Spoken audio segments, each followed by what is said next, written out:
People often love it when the mic goes out when I try to speak. Is there someone who can turn this on? Now it's working? Wonderful. No one has ever complained when that has happened to me. Good afternoon. Thank you. One person said good afternoon back, which means I don't have to go to therapy tonight. Thank you. My name's Carl Guardino.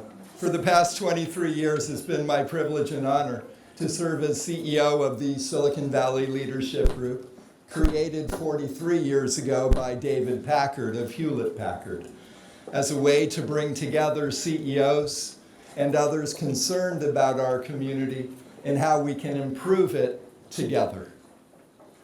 I want to thank you for taking time out of your busy day to join us for our inaugural Call to Leadership, a celebration of women leaders.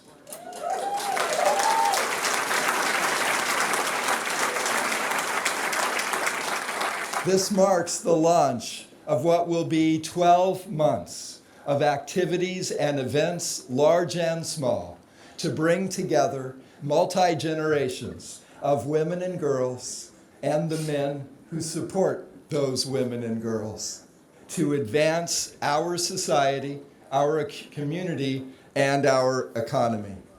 This all came together over the last 9 months when about 6 or 7 of our women executives and rising stars came to me after sitting down with 5 of the many women on our board of directors and said, we need to commemorate and celebrate the achievements in 1919 by the U.S. House of Representatives and the U.S. Senate to finally, after 70 years of effort, pass the legislation that enabled the constitutional amendment enacted the following year of 1920 to finally grant women across our entire country the simple right to vote.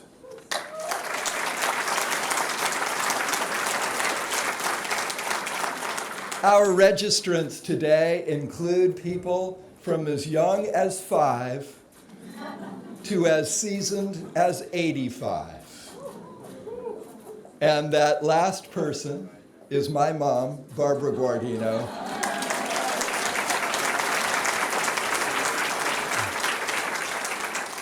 I tried to get her to stand or come up, and even though she's outstanding, she will not stand.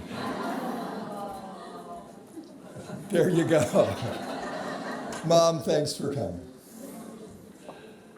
We have more than 60 elementary school, middle school, high school, and college women and girls with us today.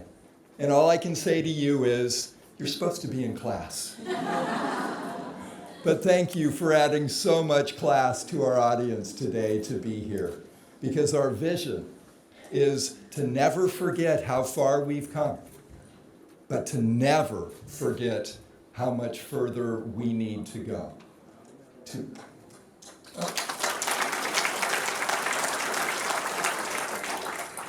It's helpful when your mom applauses at the applause lines. We're making progress, but the journey continues. The good news, 40% of the U.S. labor force is now women, and 47% of directors' positions are now held by women as of 2019. There's momentum towards parity, but still much, much ground to cover. Equilar, one of our member companies, looks at the data annually about women on boards, in leadership, in C-suites, in the workforce. And while I'd like to say there's some improvement in the Russell 3000 on boards, where women on boards increased in this last quarter from 18.5% to 19.2%, but that is inching way too slowly. Now we know we can do much better. There's progress, and much of that progress needs to be made here in California and across our country. Our state is the first to pass legislation requiring publicly traded companies incorporated here in California to have at least one woman on their board of directors by the end of this year. If the board has 5 directors by 2021, to have at least 2 women. If the board is 6 board members or more, by 2023, to have at least 3 women. But there is so much more we can do for these positions that are well earned, but often not well recognized or rewarded. Now, putting on something like this takes a bit of work. And that is where we draw from those wonderful 360 member companies. We have a tradition at the leadership group. When we recognize our members who we all love equally, we use our patented one-clap method. So as enthusiastic as you may be about one of the members I'm going to mention, that just means that one clap is with even more enthusiasm. So here's your practice round. ABC Company. Great. They don't exist. They didn't help today. Let's go. Adobe. Alaska Airlines. AMD. AT&T. Aura. Bank of America. Cargill. DFIN. East West Bank. eBay. Flex. Genentech. Juniper. KLA. Lumentum. Lyft. Marvell, Micron, Naprotech, Netgear. I can't dance either. I threw off the rhythm. Palo Alto University, PG&E, Poly, Ripple, SF Business Times. Oh, gotta wait for it. Silicon Valley Business Journal, San Francisco Chronicle, 49ers, Silicon Valley Bank, Synopsys, Bay Area News Group, Mercury News, Trimble, United Airlines, Webcor, and Western Digital. If you were counting, you just burned off 12 calories. The leadership group and the leadership and support of these member companies not only are supporting today's celebration, but also helps, as I mentioned, this launch of a year-long effort of activities and events to lift up and stand with women and girls throughout our region. We'd also like to extend a warm round of applause to the more than 60 young women that I mentioned earlier. If you are in elementary school, middle school, high school, or college, will you stand for a moment so that we can celebrate you?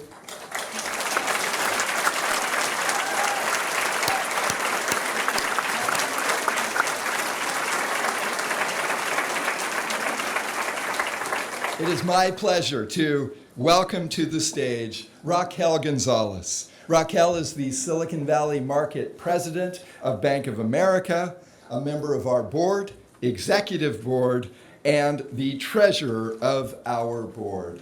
She's my boss, so please be kind to her. Raquel Gonzalez.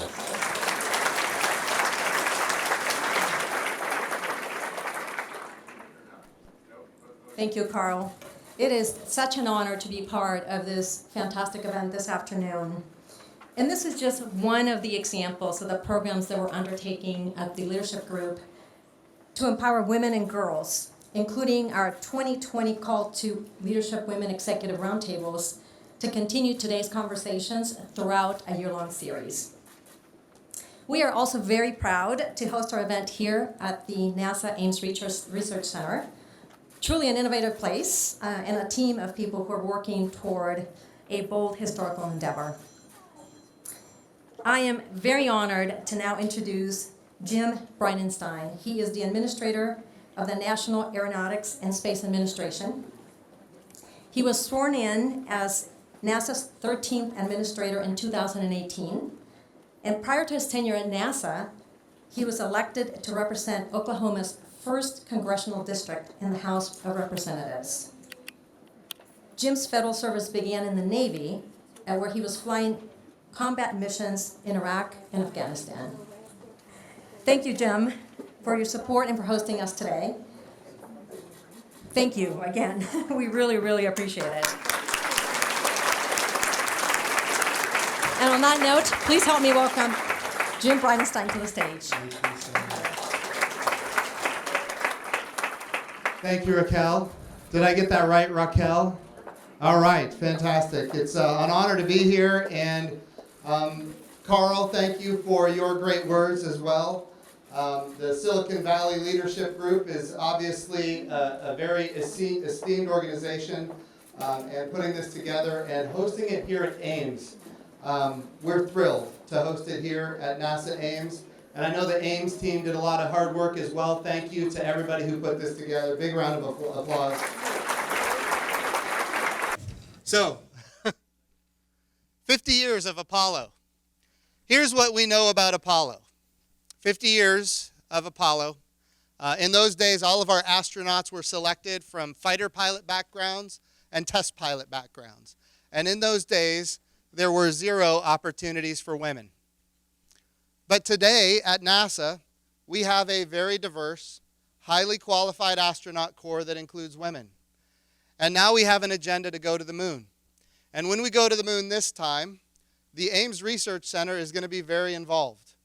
And when we go to the moon, we're going to go under a new name. We call it Artemis. Artemis in Greek mythology happens to be the goddess of the moon.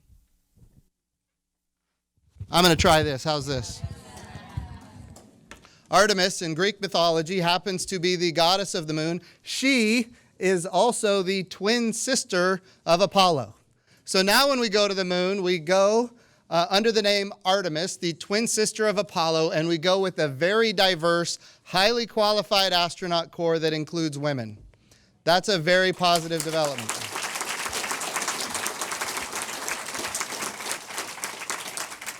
And I'll tell you why this is so important to me as the NASA administrator. I have an 11-year-old daughter, and I want her to see herself as having all of the opportunities that I saw myself as having when I was growing up. So the Artemis mission is critically important for our country. It is, in fact, critically important for the world. This time when we go to the moon, we're going to go sustainably. In other words, we're going to go to stay. We're going to go with commercial partners. We're going to go with international partners. In the 1960s when we went, we did not go with international partners. Now we're going with international partners. We're going to utilize the resources of the moon. And of course, that's why the Ames Research Center is so important. There is no place on earth better, more capable of helping us utilize the resources of another world so that we can live and work for long periods of time, not just because we want to stay at the moon, but because we want to go to Mars. And when we go to Mars, yet again, we are going to have that very diverse, highly qualified astronaut corps, and maybe, just maybe, the first person who ever walks on Mars will be a woman. And that's a great development for our nation and, in fact, for the whole world, as my 11-year-old daughter can see herself as having those opportunities. This time when we go to the moon, we go with, in fact, all of America under the Artemis program. So we're thrilled to be hosting this here at Ames. We're going to watch just a 1-minute video here. It's called the Artemis Generation. That is us, friends. We are the Artemis. I'm the first NASA administrator in history who was not alive when we walked on the moon. We cannot allow that to happen. I saw all these young ladies stand up. We cannot allow another generation to go by where people were not alive when we were living and working on another world, in other words, the moon and eventually Mars. We are the Artemis generation. We have to make this happen. So we're going to watch this 1-minute video, and I know whoever has the audio visual, please make sure you turn up the volume loud. The earlier video I couldn't hear very well, so crank it. All right, the Artemis generation. 50 years ago, we went to the moon. We called it Apollo. What many people don't know is that Apollo had a twin. She was a woman named Artemis, goddess of the moon.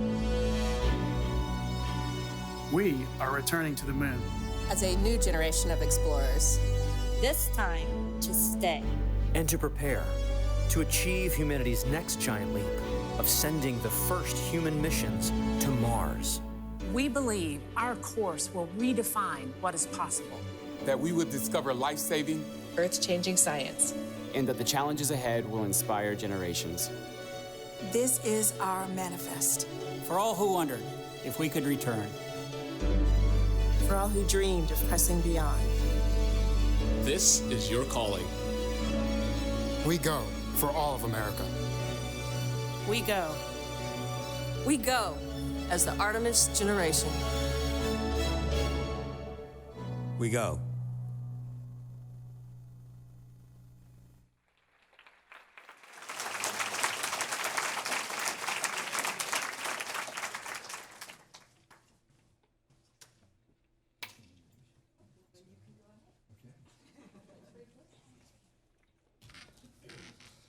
That was fun. Jennifer and I just bumped into each other, and she said, "Are you going?" And I said, "Well, I'm going to introduce you." Now I feel like saying, she's a woman who needs no introduction because she almost didn't get one.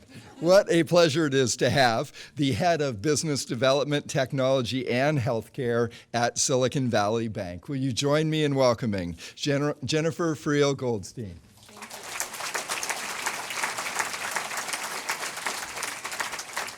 Well, thank you very much, everyone. I will stand here because of the mic malfunction. Can you guys hear me in the back? Can I see a wave of hands? Excellent. Well, that was super inspiring. I want to go to the moon. And I love the vision of it being a diverse effort. We're going to switch into our first panel of the day. And the primary purpose of this panel is really to show us that we still have a ways to go to achieve this vision. So I'm delighted to be here today to kick off the inaugural call to action and leadership event celebrating women leaders. At Silicon Valley Bank, we measured gender parity across the US, the UK, and China as a part of our recent Women in Technology Leadership Report. And what we found was sobering. Just 56% of startups have at least one woman in an executive position. Only 40% have at least one woman on their board of directors. So we have a way to go. In another finding, we took a sentiment report of both men and women leaders, and female startup founders say they find it extremely challenging to raise capital. So how do we remove these roadblocks, not just for women founders, but for all of us, to help our cause advance and the causes like we've been talking about today? Here to answer these questions are our esteemed group of panelists, who I believe will now start to come up onto the stage. We have Revathi Adviti, the Chief Executive Officer of Flex. Here we go. You can clap while I come up. Thank you. Ruth Cotter, SVP of Worldwide Marketing, Human Resources and Investor Relations at AMD. You guys, you want to wave when I say your name since you're in different orders? So Revathi, you want to wave so everyone knows who you are? Yay. Ruth? Yay. Zoe Cruz, Strategic Advisor of Ripple and founder and CEO of EOZ Global. Rhonda Johnson, California President of AT&T. Lani Mehanta, Vice President for Public Policy at Lyft, with her own fan club, apparently. Marie O'Huber, SVP of Legal Affairs, General Counsel, and Secretary of eBay. And of course, our moderator, Audrey Cooper, Editor-in-Chief of the San Francisco Chronicle. So ladies, I turn it over to you. Thank you, Jennifer. Can you all hear me? If I speak really loudly, there we go. Happy Women's Equality Day. Yeah. So today we celebrate the passage of voting rights for white women. I was hoping, yes, thank you for pointing that out. I was hoping we could start with each of you describing a little bit about what you do during the day and what you think of the status is of women's equality in Silicon Valley. And because you're close to me, you get to start, Zoe.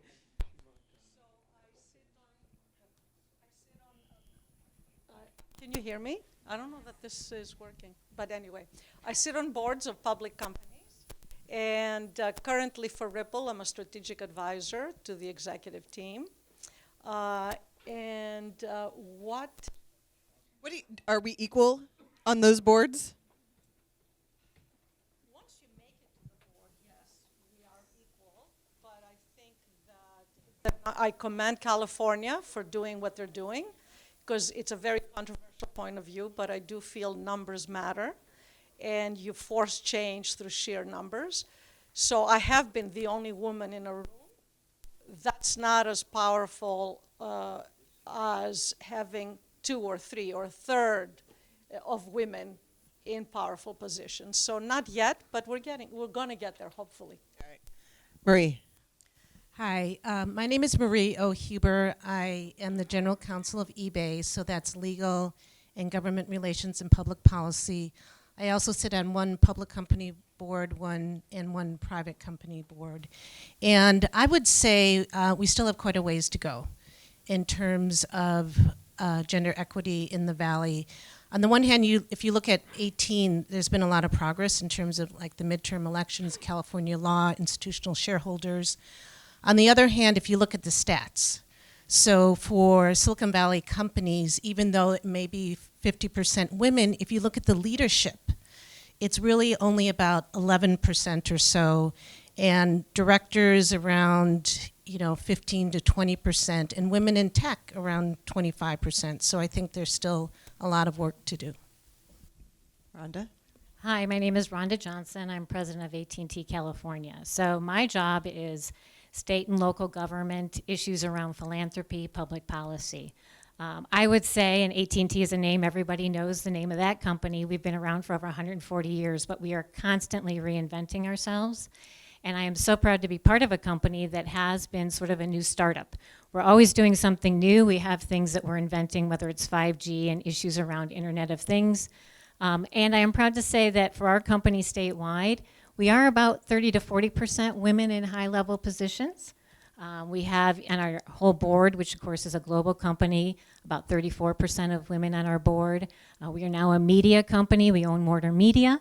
And we are very focused on all the issues and doing more in that space, as well as to add women onto the senior leadership roles. So you have to keep up. I mean, we can't just sit on our laurels, and that's what AT&T, I think, is trying to do with the people that they're placing, so that you see and look up the chain and see people that look like all of us, people that can succeed in these roles. So we're doing okay. We can always do better.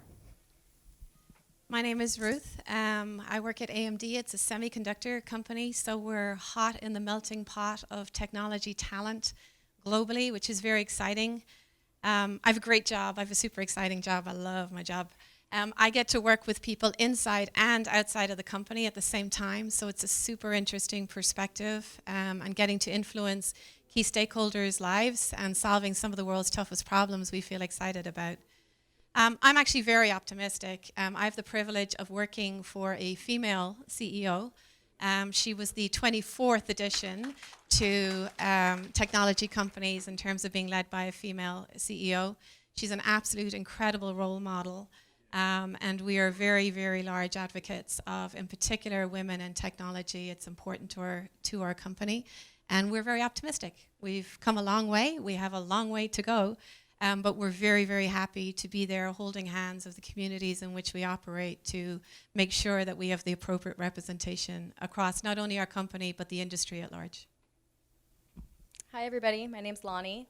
I lead our public policy development group on the public policy team at Lyft. So that includes areas like future of work, which is labor policy, future of cities, like city planning, urban infrastructure, sustainability, and a few other assorted areas. So where are we on gender equality? We're not there yet. I would say that as a tech company at Lyft, we've come a long way. We've done a lot. We are at a really good place in terms of overall gender diversity. But Marie, one thing that you said I think really resonated for me too is that we have, as you go up through the ranks, that's where we start to see not as much, we see a little bit more not quite the same, both diversity on gender side and other URMs, underrepresented minorities. So on the soft skills side of the house, on legal, on policy, there's a lot more diversity there. On the tech side of the house, that's where I think in particular we have a long way to go. Thanks, Lonnie. My name is Revathi.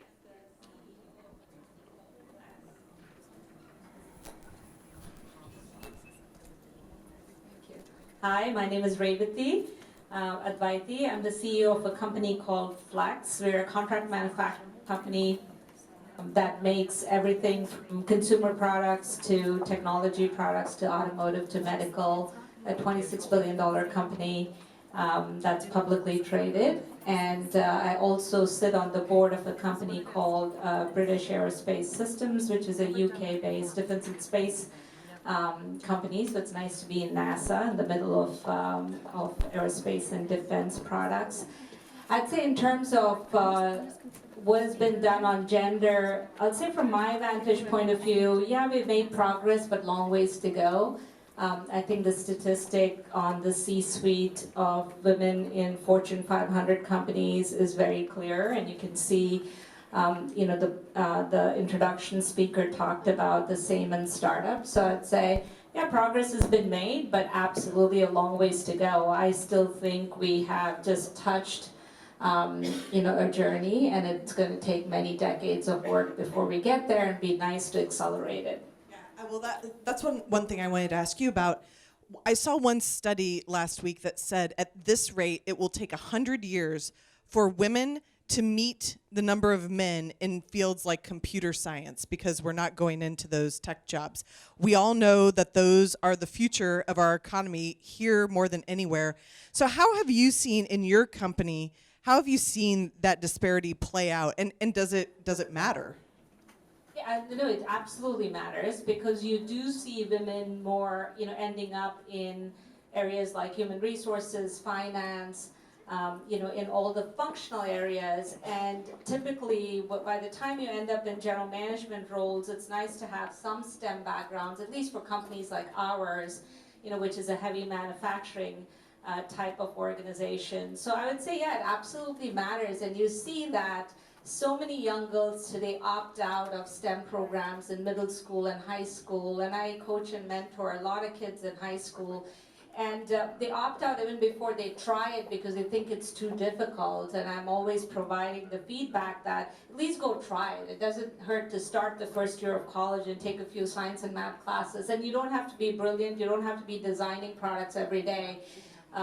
But it would be great to see more women in the STEM field. And I have the same challenge at home. My daughter doesn't want to pursue STEM. My son wants to. So I'm not saying I'm a role model. What do you say to her? What do you say to her?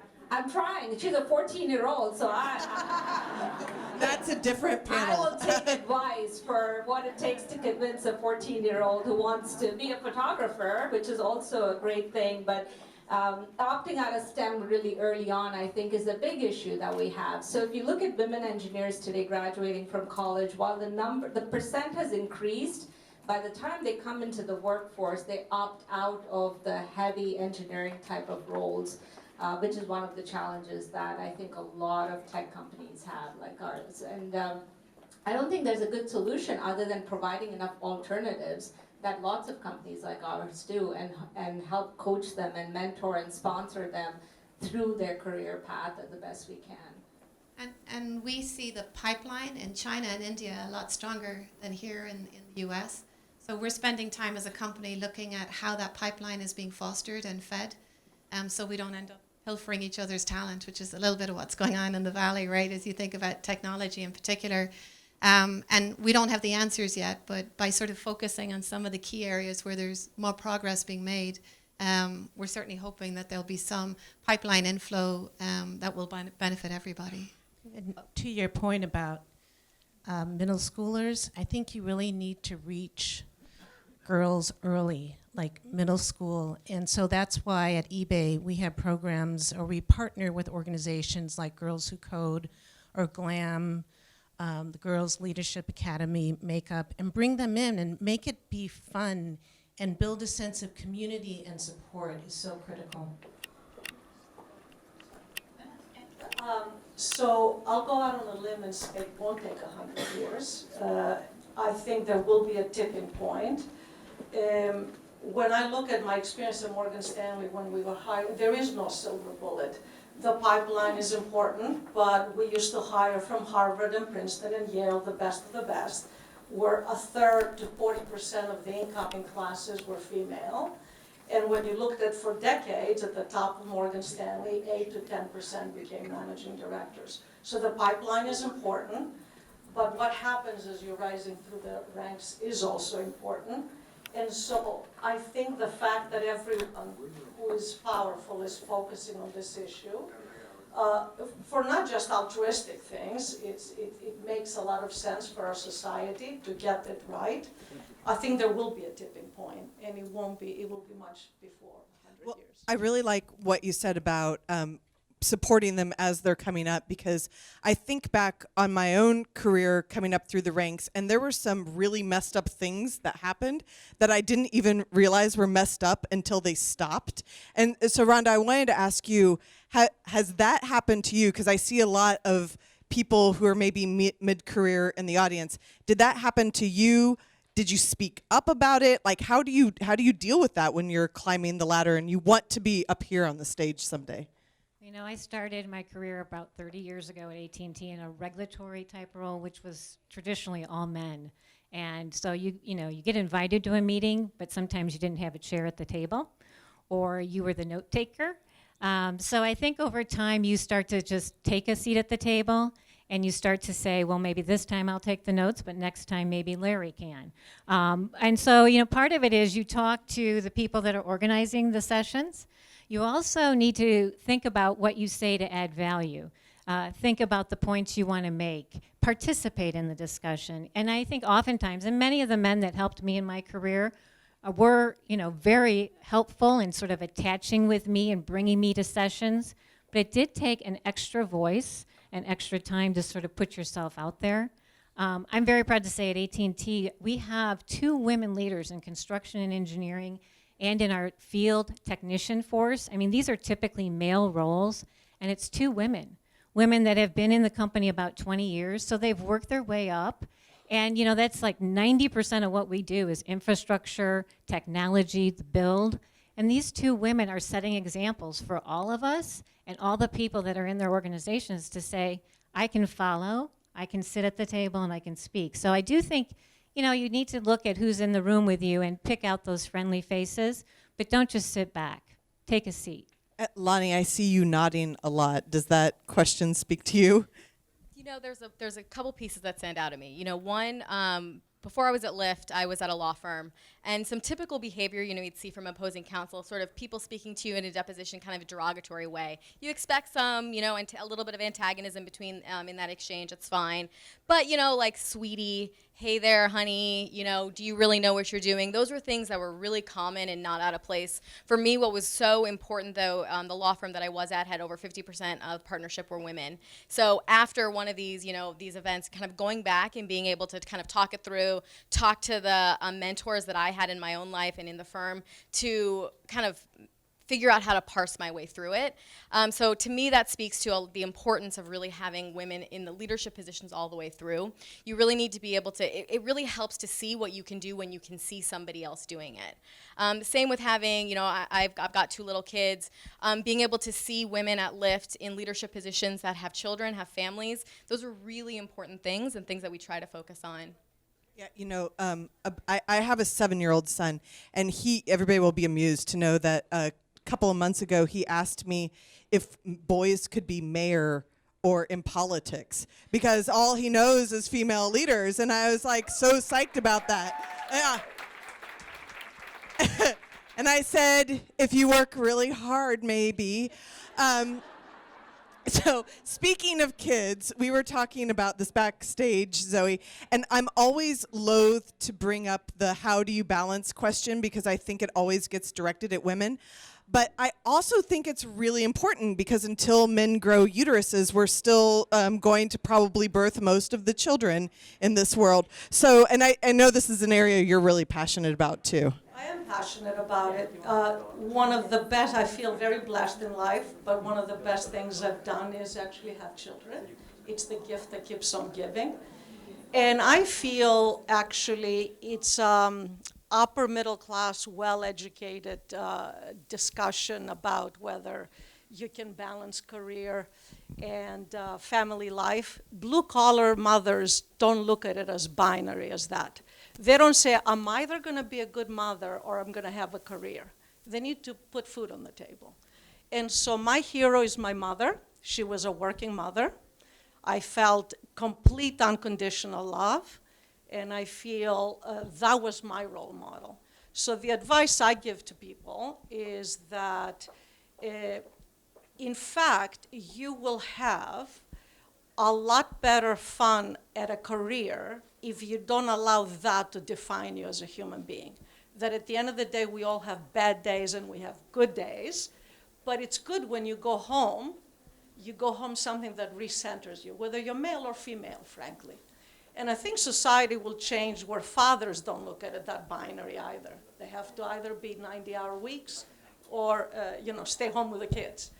So there is no silver bullet again. I think that the biggest, that's why I'm passionate about it, well-educated women opting out of a career path so they can be great mothers, I think that's a very bad trajectory.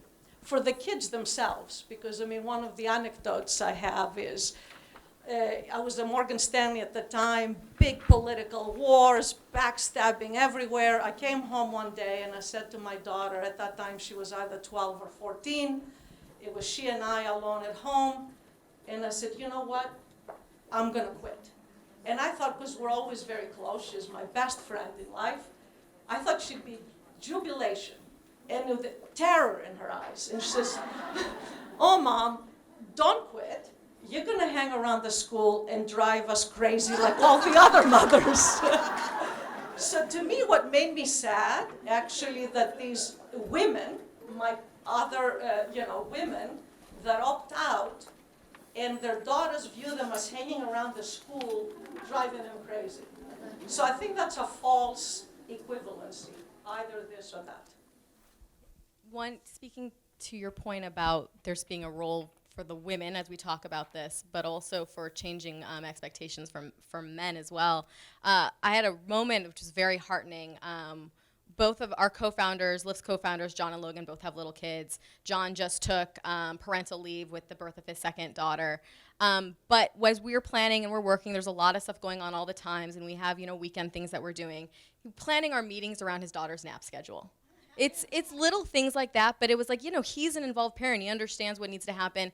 I also try to make an effort to tell people when I'm doing parenting, I've got family obligations. Sometimes I've struggled with that. Do we talk about it? Do you not talk about it? I want it to be known, though. I am kicking ass at my job, I hope. But I also have family responsibilities, and I can do both of those things. Well, kudos for him for having a nap schedule, first of all. That's why I was thinking. I've never heard of such a thing. I think that was for the 3-year-old. But, yeah. Ruth, I think what's really helpful for people who are coming up in a career is seeing other women who've overcome roadblocks and how they've dealt with it. How do you have one in mind that you got over in an elegant way or an inelegant way and wish you could do over? Yes, but my example today may be a little controversial. Well, there's no reporters here at all, I don't think. No, it's just doing a pivot. So, look, I think there are many widely documented examples of roadblocks. And I think anyone, whether you're in the workforce or not, you can probably imagine a whole plethora of them. The turning point for me in my career was when I reflected on why was I getting so aggravated by some of these situations and what was I in control of. And when I understood what I was in control of, which was me and my brand and who Ruth is and what Ruth is in the workplace, I really saw a perceptible difference.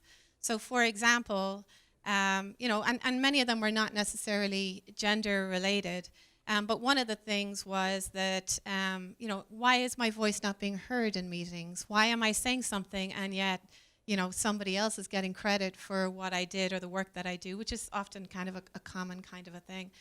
And by becoming more direct, by becoming a lot clearer with my leaders and my managers about what my goal aspirations were, really helped me on my road and my roadmap, because then they knew what it was I wanted. And now being responsible for people, over 11,000 people worldwide, I'm really, really passionate about this because it is very rare, I'm sorry to say, a female on my team comes to me and sits down with me and wants to have a very proactive development conversation. And it's not only a development conversation for 6 months or 12 months, I'm talking 3 to 5 years, we're invested in you. You're invested in your career, whether it's here with us or another company, have at it. We're here to help you. And you just need to let us know what you want and you need and what the long-term vision might look like. And the other thing is that I had to reflect on, I'm a horrendous negotiator. And when it comes to your career, there is some element of negotiation to the career, whether it's monetary, whether it's time off, whatever it is your value proposition is to you that makes you your best self in the workplace, please make sure your manager knows and that they understand, because then they can work with that and help you advance in your career in the workplace. And again, it is very rare that somebody in this room would come to me and say, hey, I'm not being paid enough, or I'm worth more than this role. And when you step back and you look broadly, and it looks like Silicon Valley has done some great work in the bank looking at sort of pay parity, et cetera. But when you look at it, you know, some of it is if we are more proactive and vocal, even though sometimes it's really cringy. I still cringe when I have to talk to Lisa sometimes about some of these things that are important to me. Even at 47 years of age, which is kind of hilarious. But, you know, put your voice out there, because then the other person knows and everything's clear and you can develop and partner together. That would be my feedback. I think a lot of women are, at least in my own experience, are really reluctant to ask for more money because they think that it's going to look bad upon them if they don't get it, or if it results in a conversation that's constructive.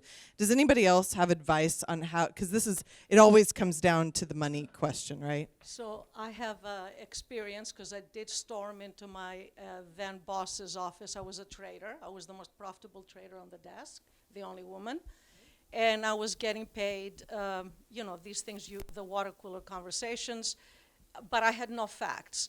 So I'm an associate. I get promoted to VP. The guy next to me gets promoted. The year he got promoted to executive director, I'm still a VP, knowing that I'm actually much more profitable than he was.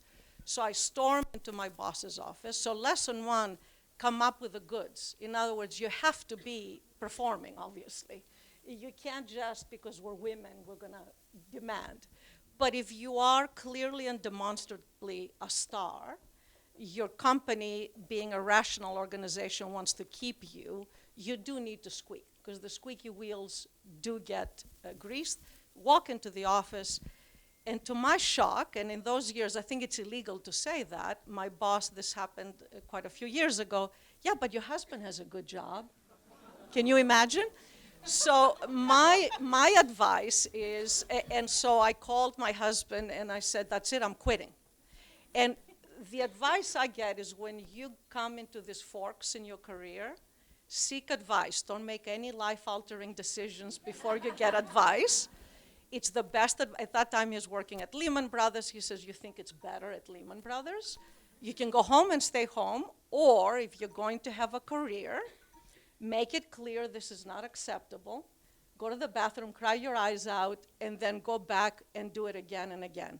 Guess what? The next year I got promoted. So the advice is, come up with the goods, be a star, that's number one, demand, and then go back and be resilient and do it again and again.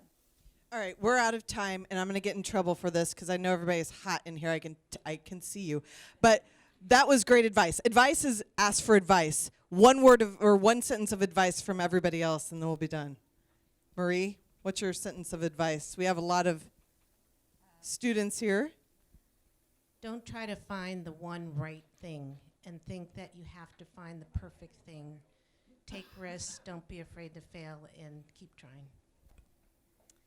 I would say humble confidence. Confidence to do the right thing, be humble, and have humility so you can learn, and that'll help you do the right thing. Play to your strengths. That's your unique offering anywhere you are. And no matter what it is you do, find a sponsor. Find somebody who's going to sponsor you and help pull you along behind them. Imposter syndrome is real. Most every woman that I've spoken to in a leadership position has felt it at one time or another. Accept it, feel it, but then move on and know that you've got it and you can keep going, keep doing it. Mine is simple. I'd say work hard and take a lot of risks. Awesome. Thank you, ladies, for being here.